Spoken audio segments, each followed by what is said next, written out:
Hello animal lovers, स्वागत है आप सभी का एक और नए एपिसोड पर। और आज हम जानेंगे इसकी आगे की कहानी को।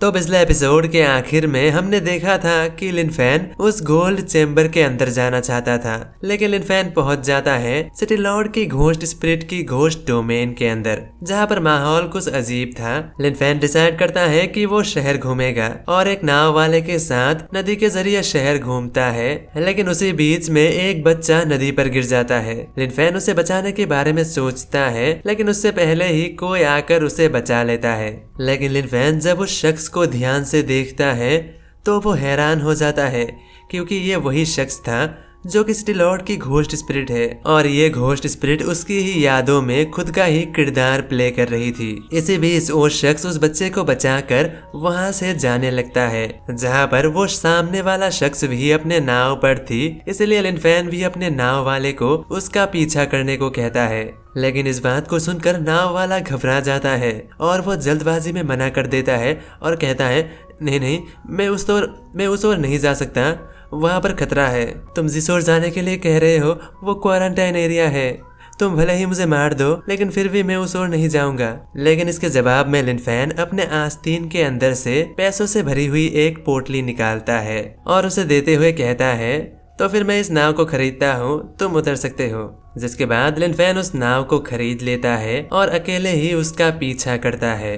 पीछा करते हुए वो एक खंडहर नुमा जगह पे पहुंचता है। आसपास की सारी घरें टूटी हुई थी। लिनफेन जब थोड़ा और आगे बढ़ता है, वो सामने की ओर देखकर चौंक जाता है। बीमारी की वजह से बहुत से लोग मर चुके थे, कुछ तो अभी भी जिंदा थे, लेकिन उन्हें एक साथ जमा किया जा रहा था। उनमें से बहुत से लोग मदद मांग रहे थे, कुछ खांस रहे थे। उनमें से एक शख्स जो लगभग मर चुका था, वो कराहते हुए कहता है, प्लीज मुझे मत जलाओ, मैं अभी भी जिंदा हूँ। अपने आसपास ये सब होता हुआ देख लिनफेन भले ही दुखी था, लेकिन उसके हाथ में कुछ नहीं था, क्योंकि ये बस उस घोस्ट स्पिरिट की यादें हैं जो कि पहले ही घट चुकी है। तभी लिनफेन की नजर सिटी लॉर्ड की घोस्ट स्पिरिट पर पड़ता है, जो कि उस बच्चे को अपने गोद में उठाकर तहखाने के अंदर जा रहा था। उसे जाता हुआ देख लिनफेन उसका पीछा करता है। वहीं पर वो शख्स उस बच्चे को लेकर बिस्तर पर लेटा देता है और उसे कुछ पीने को कहता है, लेकिन वो बच्चा डर जाता है और रोते हुए कहता है, प्लीज मुझे मत मारना। उस बच्चे को डरता हुआ देख सिटी लॉर्ड की घोस्ट स्पिरिट कहता है, डरो मत, ये दवाई है, इससे तुम ठीक हो जाओगे। और क्या तुम्हें पता है, तुम्हें कोई कर्स पर्स नहीं है, तुम्हें बस बीमारी हुई है और ये मैं ठीक कर सकता हूँ। उसकी बात सुनकर दूसरा एक शख्स कहता है, नहीं तुम झूठ कह रहे हो, अगर ये सच होता दवाई पीने के बाद मैं बेहतर महसूस करता। मुझे तो ऐसा लगता है कि तुम ही जादूगर हो और तुम्हारे अंदर किसी तरह का कोई बुरी आत्मा है और तुम ही वो हो जो कि लोगों को नुकसान पहुंचा रहे हैं। ये सुनने के बाद भी वो शख्स चुपचाप रहता है और उस बच्चे को दवाई पिलाने लगता है, लेकिन तभी अचानक धमाका होता है, धड़ाम, और इसी के साथ दरवाजा टूट जाता है और उस तहखाने के अंदर एक एक करके बहुत से सैनिक घुस आते हैं। उनके साथ एक बीमार शख्स भी था। हाँ, वो रहा वो शख्स। वो सबसे कह रहा है कि वो इस कर्ज को ठीक कर सकता है और ये कोई कर्ज नहीं बल्कि बीमारी है। मुझे तो लगता है कि यही एक शैतान जादूगर है। उस शख्स की बात सुनकर सभी सैनिक उसे घेर कर पकड़ लेता है। वहीं पर वो शख्स कहता है, प्लीज मुझे छोड़ दो, मुझे मत पकड़ो, अगर मैं यहाँ से चला गया तो बहुत से लोग मारे जाएंगे। ये सुन सैनिक कहता है, पहले ही बहुत लोग मारे जा चुके हैं। वही वो शख्स कहता है, नहीं ऐसा नहीं है, मैं उन लोगों को नुकसान नहीं पहुँचा रहा था, मैं बस उन्हें बचाने की कोशिश कर रहा था, ये बस बीमारी है, कोई कर्ज नहीं। लेकिन उसकी बातों को कोई नहीं सुनता और उसे सैनिक पकड़ कर ले जाता है। अपने सामने ये सब होता हुआ देख लिनफेन को बहुत सालों पहले की एक कहानी के बारे में याद आता है। सालों पहले बिल्कुल ऐसा ही एक बीमारी फैली थी। उस समय अगर किसी के ऊपर जादूगर होने का इल्जाम लगता तो उन्हें मार दिया जाता था। जिसके कुछ समय बाद हम सिटी लॉर्ड के घोस्ट स्पिरिट को देखते हैं, जिसे बांध कर चौराहे पर लटका दिया गया था। उसके साथ ही और भी कुछ लोग थे जिन्हें भी वैसे ही लटकाया गया था। उनके आसपास मौजूद आम लोगों के आवाज में नफरत साफ झलक रही थी। हर कोई कहने लगता है, इन्हें जला दो, इन्हें जला दो, जल्दी जला दो, इन सभी को मार दो। जो कि ये सब कुछ चर्च के कहने पर हो रहा था। चर्च के अंदर से एक प्रीस्ट बाहर आता है। वो प्रीस्ट कहता है, परमपिता की नाम लेकर मैं इन्हें जलाने की आदेश देता हूँ ताकि परमपिता इनके अंदर की इविल स्पिरिट को हटा दे और पहले की तरह शांति ले आए। प्रीस्ट के कहने पर उन सभी के नीचे आग लगा दिया जाता है। वही आम लोगों में से कोई भी उनके पक्ष में नहीं था। हर कोई उन्हें बस मरा हुआ देखना चाहता था। हर कोई चिल्लाता है, हाँ हाँ, इन सबको जला दो। वहीं पर उन सभी के बीच में एक औरत भी होती है जो कि गर्भवती होती है। वो चिल्लाकर और रोते हुए कहती है, नहीं, मुझे मत जलाओ, मैं कोई डायन नहीं हूँ, मैं बस एक आम इंसान हूँ, मेरे छोटे छोटे बच्चे हैं, प्लीज मुझे मत मारो। लेकिन इन सब के बावजूद भी किसी को भी उस औरत पर दया नहीं आता। वहीं पर सिटी लॉर्ड की घोस्ट स्पिरिट जिसकी शरीर जल रहा था लेकिन वो हंस रहा था।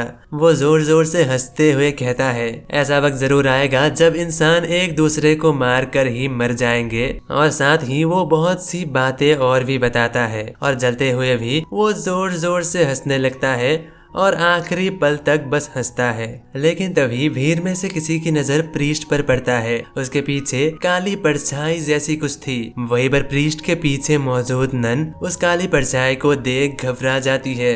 वो कहती है, होलीनेस आपके पीछे।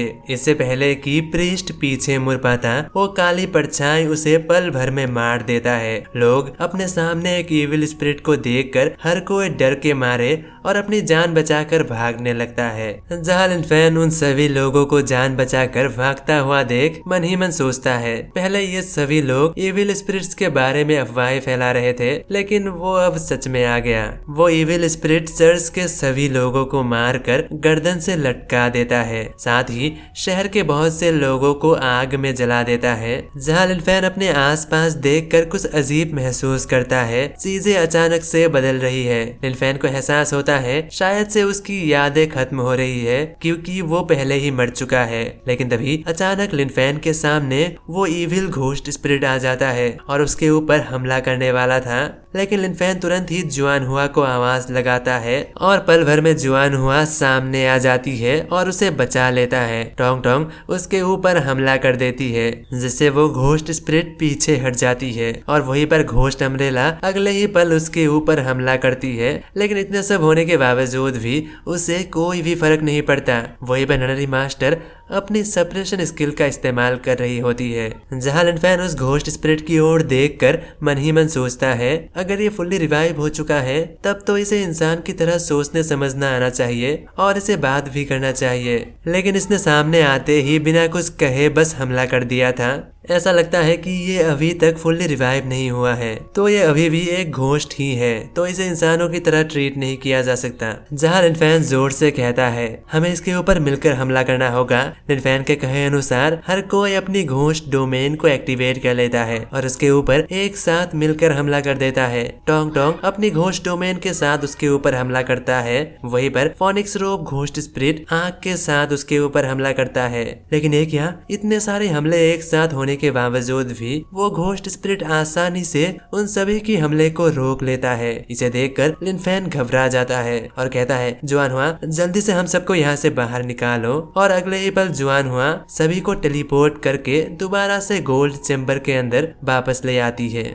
जहां लिनफेन बाहर आने के बाद देखता है कि सभी घोस्ट स्पिरिट के साथ एक साथ हमला करने के बावजूद भी वो बस एक ही मिनट टिक पाया था। जहां सप्रेशन भी बस 1% पूरी हुई थी। ये देखकर ननरी मास्टर थोड़ी उदास थी। ये देखकर लिनफेन कहता है, कोई बात नहीं, ये तो बस शुरुआत है। जिसके बाद लिनफेन कहता है, आज के लिए इतना ही काफी है, कल हम दोबारा कोशिश करेंगे। तो इसी के साथ आज की एपिसोड यहीं पे समाप्त होती है। मिलते हैं किसी और वीडियो के साथ, तब तक के लिए बाय बाय।